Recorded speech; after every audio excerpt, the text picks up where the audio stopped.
Hang around Christians long enough, listen to sermons long enough, or pick up just about any prophecy book sitting on the bookstore shelves, and you're going to hear about this dude called the Antichrist. He's an end times world ruler who takes control in the last days.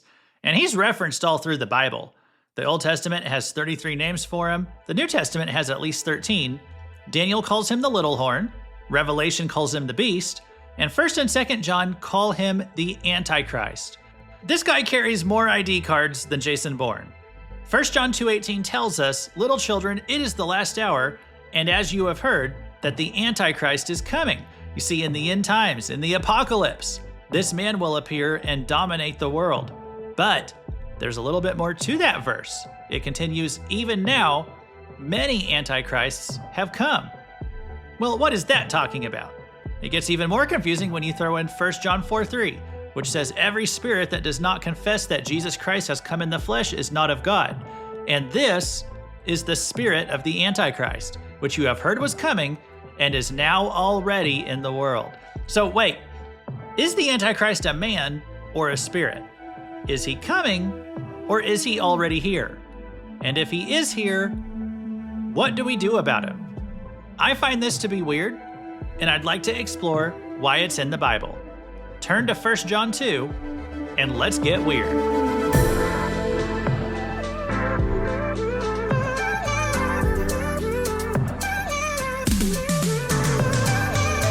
Welcome to Weird Stuff in the Bible, where we explore scripture passages that are bizarre, perplexing, or just plain weird. This is Luke Taylor, and today we're going to be talking about the spirit of the Antichrist. But first, I just want to establish who the Antichrist is in his traditional understanding. Now, I know there's a variety of opinions out there on eschatology. I am one of those weirdo pre-mill dispies, but as I often say, I don't really do this podcast to push a particular end times view on you. So you can just take what I say today and fit it into your own eschatological framework. All right? Hopefully you do have some way of interpreting all the references to this future world dictator who goes by all these various names, because like I said in the opening, he comes up a lot. If you pick up most prophecy books, they are going to tell you that the Antichrist is a man who will essentially be the king of the world for the final 7 years of history before Jesus comes back. And that idea comes from Daniel 9:27, which says, "And he shall make a strong covenant with many for 1 week." Now, if you read that verse in context, it is clear that the week spoken of right there, it's the Jewish concept of a week of years, and that is a 7-year period. And so there's good reason to think that the Antichrist, he's actually kind of behind the scenes or not so prominent in the first half of that 7 years. However, for the last 3.5 years, he becomes much more oppressive and genocidal. And that's why it says, "And for half of the week, he shall put an end to sacrifice and offering." So he tries to wipe out the Jewish people. He tries to wipe out any Christians who stand against him, any nation that stands against him, and any individual who will not take his mark. And he even puts pressure on the world to take his mark, saying that you cannot buy or sell unless you take it. In fact, he has this henchman who's called the false prophet, and he enforces worship of the Antichrist. If you are caught refusing to worship the Antichrist or refusing to take his mark, then you can be put to death. And so Revelation 13 explains all of that it's going to be a distressful time on the earth. When you think about modern technology, artificial intelligence, and the capability of the government to surveil us so easily these days, it really makes it easier than ever to imagine how a dictator could carry these actions out. However, it's only for 7 years max. At that point, Jesus returns to this earth, and the Antichrist is given the boot. He's cast into the lake of fire for all eternity, as well as everyone who took his mark. And so there's a million other little details we could get into, but that's the gist of it. All right. Most of the references to the Antichrist, though, they make it clear that he is a man. Okay. He's a human being. I mean, it's possible that he's Nephilim or has some kind of demonically corrupted DNA. There's good reasons to think that, but he will be a flesh and blood man. And so why does 1 John refer to the Antichrist as a spirit? Well, let's return to that idea. So the books of 1st and 2nd John, they They speak of the Antichrist, that there is both a future and a present aspect to this dude. 1 John 2:18, once again, it says, "Children, it is the last hour, and as you have heard that Antichrist is coming, so now many Antichrists have come. Therefore, we know that it is the last hour." So the Antichrist is coming, but also many of them has come. So is the Antichrist just one guy, or is it many guys? Well, it's both. There are many individuals throughout history, and I'm sure even in the present time, who have been empowered by the Antichrist spirit, but there will also be one singular guy who comes in the end. You know, kind of like on this podcast, I've often said how in the spiritual realm, there are many lowercase g gods, but there's only one capital G God. Well, similarly, there's many lowercase a antichrists throughout history, but there's only one capital A Antichrist who will arise in the last days, because there is an Antichrist spirit that invades our world. And so let's talk about what it does, and then we'll talk about where it comes from. So the Antichrist spirit invades our churches and tries to teach false doctrine. 1 John 2 continues with verse 19. "They went out from us, but they were not of us, for if they had been of us, they would have continued with us. But they went out that it might become plain that they all are not of us." And I know many people try to teach that as if it's about how you can't lose your salvation. That is not what this verse is talking about in context, okay? It's talking about a specific group of people who infiltrate our churches with the intention of teaching false doctrine about Jesus. And if they were to show up in your church, then the Holy Spirit should help you discern truth from lies. 1 John 2 continues, "But you have been anointed by the Holy One, and you all have knowledge. I write to you not because you do not know the truth, but because you know it, and because no lie is of the truth. Who is the liar but he who denies that Jesus is the Christ? This is the Antichrist, he who denies the Father and the Son. No one who denies the Son has the Father. Whoever confesses the Son has the Father also." So the Antichrist spirit, number one, denies Jesus as Messiah, and two, denies Trinitarian theology. Remember whenever Peter said, "You are the Christ, the Son of the living God," and Jesus said, "This has been revealed to you by my Father in heaven"? Well, so that he's saying that was a spiritual truth, okay? There is a God the Father and a God the Son. So any Christian, any denomination, or any cult that tries to pass itself off as Christian but denies the deity of Jesus, that is from an Antichrist spirit. Or any of them who say you can have the Father but not the Son. All right, there is no such thing as Chrislam, the idea that you can merge Christianity and Islam, because Islam denies that God has a son. Likewise, Mormonism and Jehovah's Witnesses, they teach that Jesus is a created being, but that is not true. Yes, Jesus had a body that began to exist within Mary's womb, but Jesus existed eternally as a member of the Trinity before that. All right, Jesus is credited in the Bible with creation of the world. John 1 says all things were created through him and that the world was made through him. But false spin-offs of Christianity will deny that Jesus existed eternally.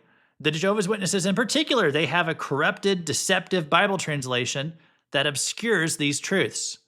1 John 4, 1-3 says, "Beloved, do not believe every spirit, but test the spirits to see whether they are from God. For many false prophets have gone out into the world. By this you know the Spirit of God. Every spirit that confesses that Jesus Christ has come in the flesh is from God. And every spirit that does not confess Jesus is not from God. This is the spirit of the Antichrist, which you have heard was coming, and now is in the world already." So how can the Antichrist be in the world, even if the man himself is not here? Well, because the Antichrist spirit is here, and there are branches of Christianity, particularly those who call themselves liberal or progressive wings of Christianity, which deny the supernatural as much as possible, and they will even say that Jesus did not manifest in a fleshly body. Or they'll say that whenever he died, that he did not resurrect in a physical body, but that he came back as a ghost, even though the Gospels go to great lengths to show that Jesus was not just a ghost. So those so-called Christians who believe those things and teach those things, they are falling for an antichrist spirit. 2 John 7 says, "For many deceivers have gone out into the world, those who do not confess the coming of Jesus Christ in the flesh. Such a one is the deceiver and the antichrist." So what does this have to do with the antichrist of the end times? Well, because this capital A antichrist of the end times, he is going to deceive many people into believing that he is the long-awaited Messiah and Savior of the world, that it was not Jesus. He'll even enter into a rebuilt Jewish temple and proclaim himself to be God, an event that Jesus says is the abomination of desolation. 2 Thessalonians 2:3-4 describe the guy this way: "Let no one deceive you in any way, for that day will not come unless the rebellion comes first, and the man of lawlessness is revealed, the son of destruction, who opposes and exalts himself against every so-called God or object of worship, so that he takes his seat in the temple of God, proclaiming himself to be God." So the word anti does not always mean against, even though he is against Christ, but it can also mean instead of. And that is what the Antichrist desires, that he would be worshiped instead of Christ. But this conflict between the Antichrist and the true Christ goes all the way back to the creation of the world. So there is a human Antichrist, and there is a spirit of the Antichrist. And I'm sure someday the Antichrist spirit, he will surely inhabit, or you might even say possess, the human being who becomes the final Antichrist. But I want to show where this spirit comes from, because this is going to go all the way back to creation. If you listened 2 episodes ago, I started into this subject, and I'm going to try to tie all that up today. In Revelation 13, you see a symbolic vision that describes the power and authority of the Antichrist. Revelation 13:1 begins, "And I saw a beast rising out of the sea." Well, the beast is the Antichrist. If you remember what I said a couple weeks ago, the phrase sea in Revelation is sometimes used to refer to the underworld, the realm of the dead, known as Sheol in the Old Testament. And it contains hell, and it contains a whole variety of spirits.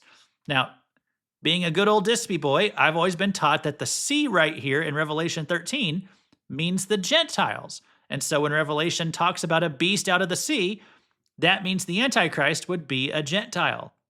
Later, it talks about a beast out of the earth, which was supposed to mean that the false prophet would emerge from the Jews.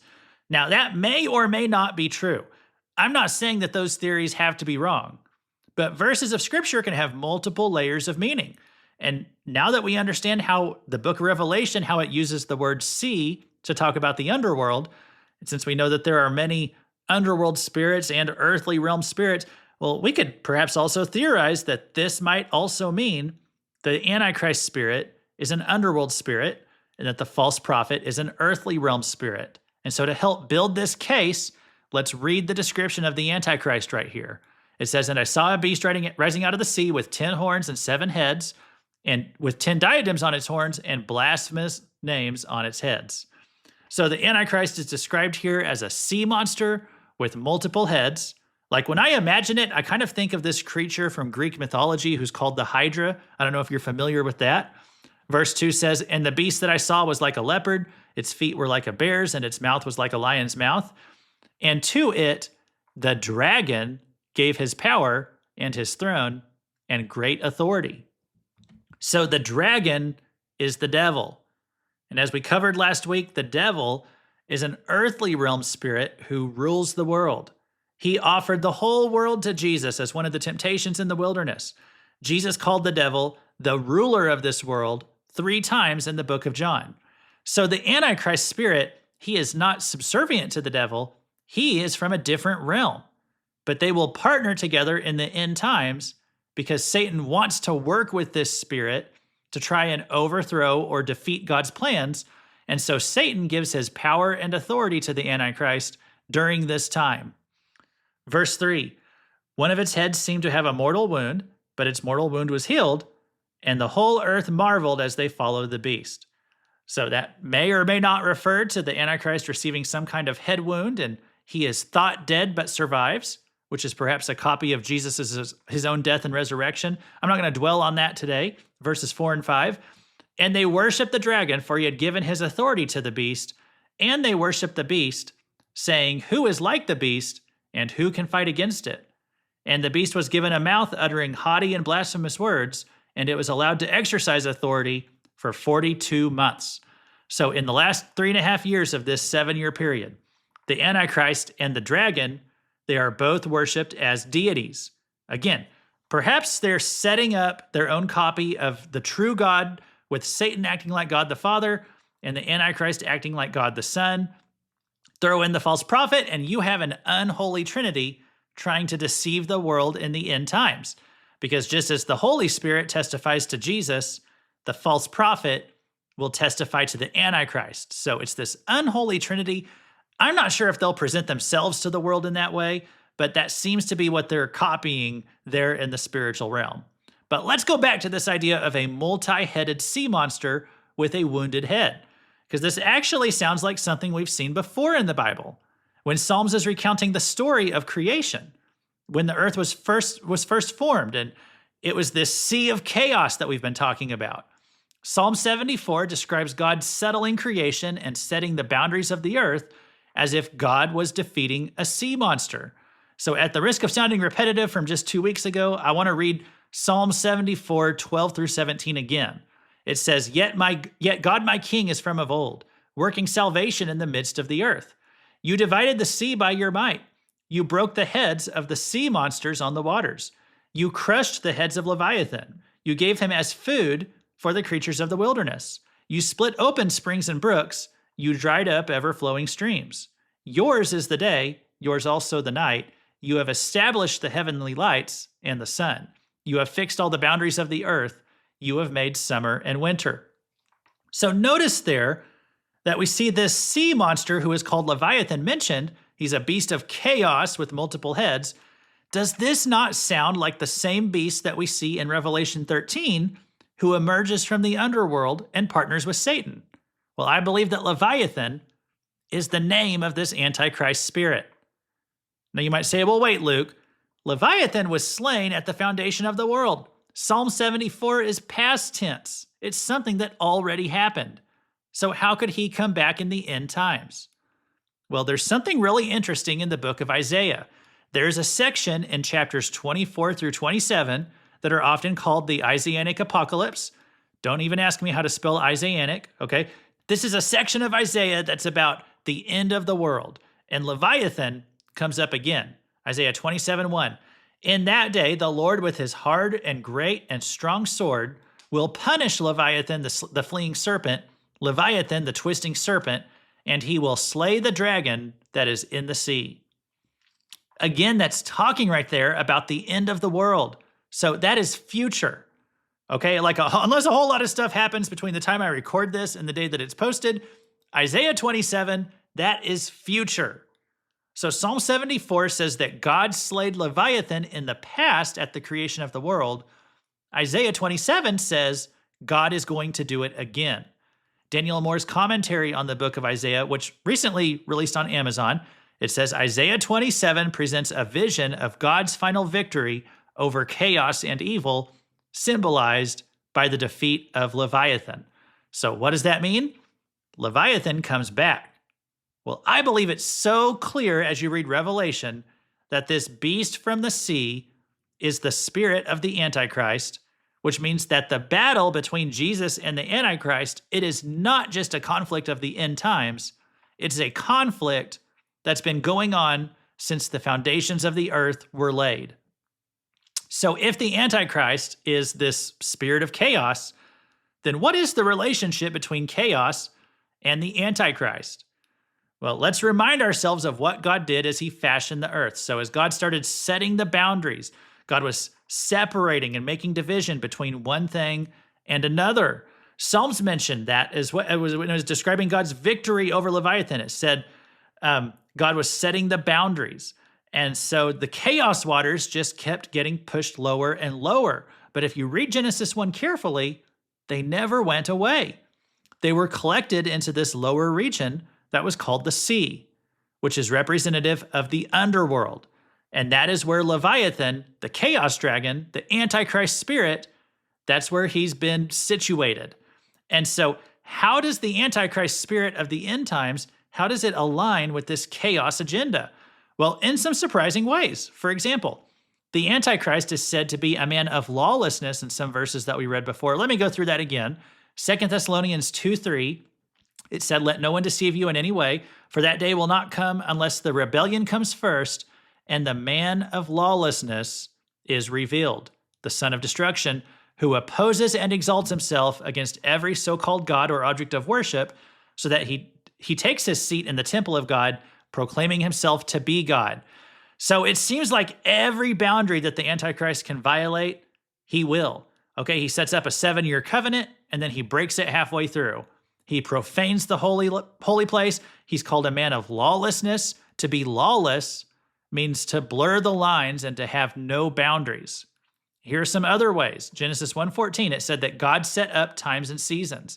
And God said, "Let there be lights in the expanse of the heavens to separate the day from the night, and let them be for signs and for seasons and for days and years." So all of that is boundaries. And that was how God was establishing order in this world.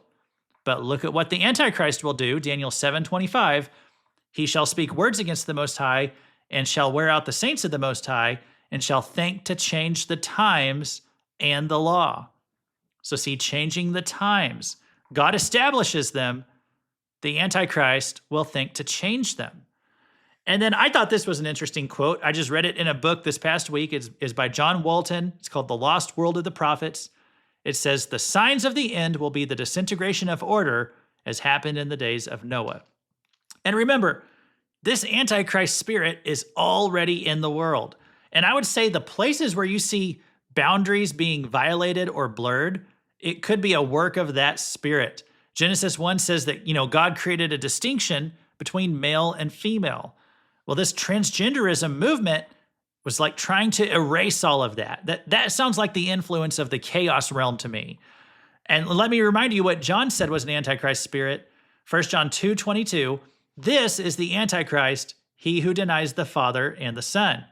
No one who denies the Son has the Father. Whoever confesses the Son has the Father also." So there is a distinction in God the Father and God the Son, but the Antichrist will try to erase this distinction, to blur the lines. And so how can we oppose this spirit? Well, let me ask you a question. What is the opposite of chaos? And there's more than one right answer to that question, but here's an answer: order. When you follow rules and respect boundaries, especially God's rules and boundaries, you establish order in your life. And this keeps the influence of chaos at bay. So if you feel like you're oppressed spiritually, if you feel like you're under spiritual attack, or like your life is a mess, like you're sinking and you can't get your head above water, one of the best things that you can do for yourself is to establish order in your life. Routines, rhythms. Go to bed by a certain time. Get up at a certain time. Make your bed. Follow structure. And I know that sounds so practical that it might not sound very spiritual. That is very spiritual, because it keeps the forces of chaos at bay who are trying to overwhelm your life. You have to put your foot down and not let them have control. You have self-control. So get yourself into a routine, okay? Organize your life.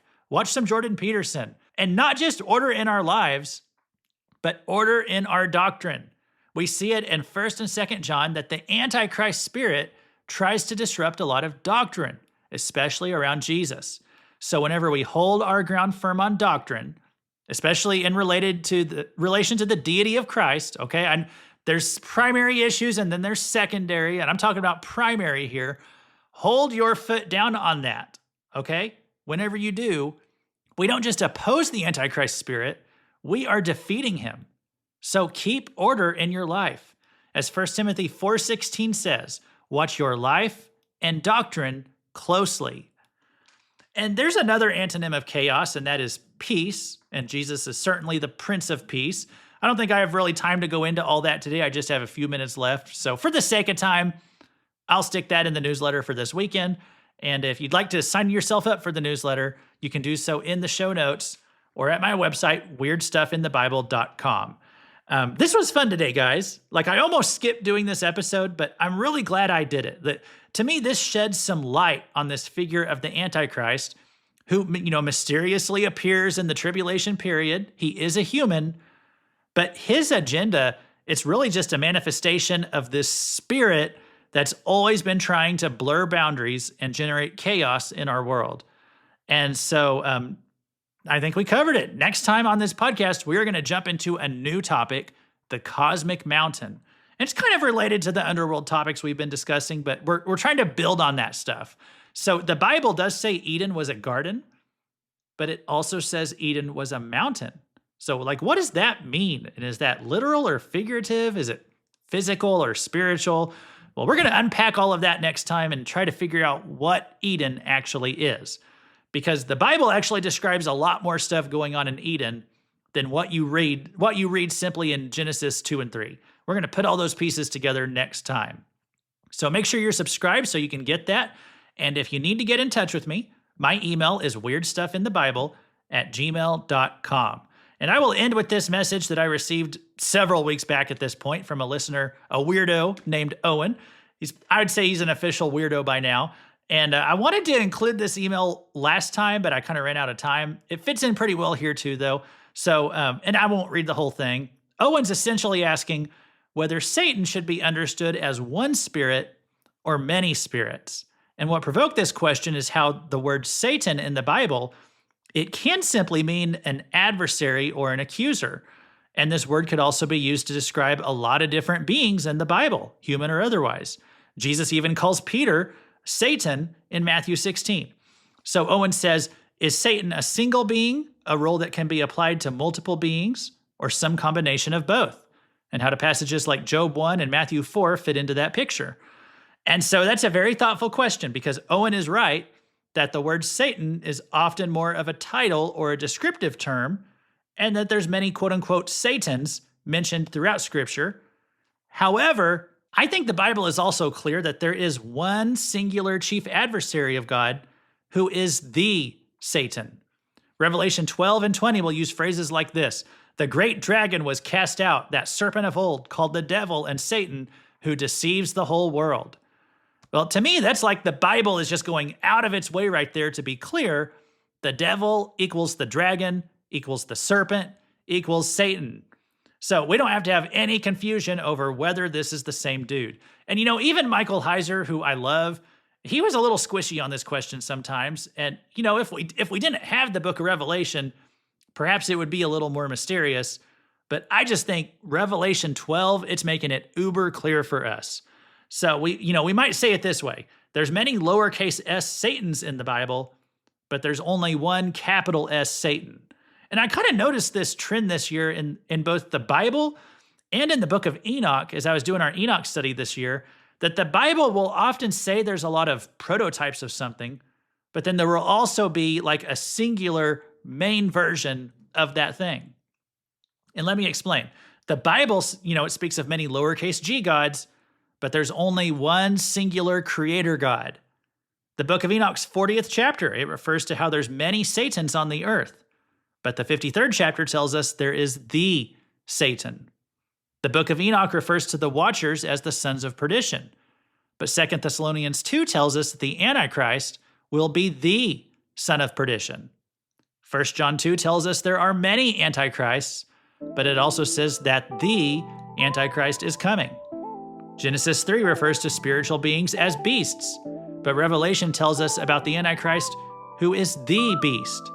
The New Testament warns us about many false prophets, but Revelation 13 tells us the Antichrist will be partnered with the false prophet. Genesis 6 and the book of Enoch, they speak of many sons of God, but the New Testament reveals the Son of God. And the Antichrist doesn't stand a chance against him. And if you watch your life and your doctrine closely, the Antichrist doesn't stand a chance against you either. So, if fighting the Antichrist today, even though he hasn't showed up yet in the flesh, sounds weird, then I hope you'll be a little more weird today too. Thanks for listening. God bless you for sticking around till the end, and we'll see you next time on Weird Stuff in the Bible.